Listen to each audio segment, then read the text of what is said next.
my God.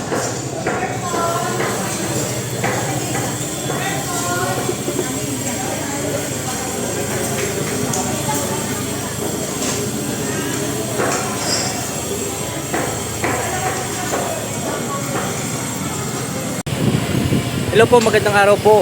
Nandito po tayo ngayon sa Pabings, the original Pabings po. Dito po sa bayan po ng Kalawan.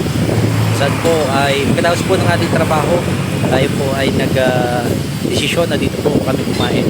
Kasama po ng ating mga kasamahan. So, ayan.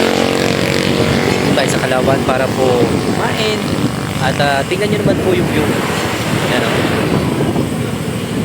Ganda po ng view. Tabing kalsada lang po siya. So kung gusto nyo po ng matikman ng napakasarap na Pabings po at yung po kanilang goto bulalo na ipinagmamalaki, punta na po kayo dito sa The Original Pabings dito po sa bayan po ng Kalawan.